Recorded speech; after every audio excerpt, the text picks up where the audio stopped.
Hi guys. So a couple of reasons why I believe I would be able to create value for the other attendees at the Singularity Nordic Executive Program. So number one, I am educated as an IT engineer, but have worked all of my life on the commercial side of the business building. That means that I'm fairly capable of understanding new technology and understanding on a fairly deep technical level new technology, but also how that will probably create value across certain verticals, across certain roles, which usually enables me to very quickly assess for the companies that I talk to, what are the opportunities for any given technology, how can it work, what business models might be in play. So I like to think the combination of being an engineer, but also having a lot of experience working with business development could bring an interesting viewpoint for many of the other attendees at the executive program for Singularity University.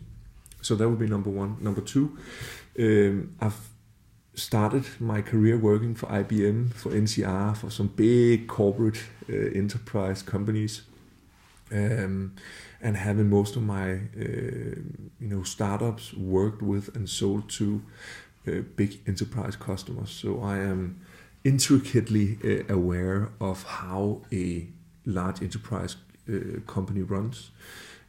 What is the upside, what is the downside, what is the difficulties, especially related to implementing and running new projects and implementing and finding new business models for new technology. On one hand, on the other end, I have a lot of experience from running startups and building companies today as the global head of sales of 24 Slides, together with Tobias, as I know that you guys know.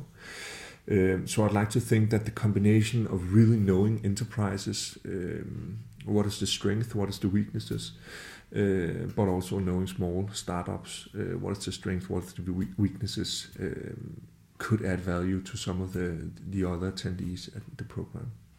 Then last but not least, I like to read a lot, and I really appreciate learning. So I have a lot of knowledge regarding psychology, how people make decisions is what I spend a lot of time on, how people learn, but also how do you structure organizations. The entire movement around how to build democratic organizations, all the through, reinventing organizations, holacracy, those type of mindsets and thoughts, how do they apply in an enterprise setting? I'm really interested in that stuff. Disruption, obviously I've read how to build exponential organizations, but also Clayton M. Christensen's work, the Innovator's Dilemma, Competing Against Luck, the Innovator Solution, etc., etc. I think a lot of that material holds a lot of interesting perspective on the challenges that especially enterprise customers are going through these years, and how you might be able to solve the onslaught of new technology, one might say. And I think that would be able to add a viewpoint and hopefully create some value for some of the other attendees at the program. So I think that kind of sums it up. Thanks.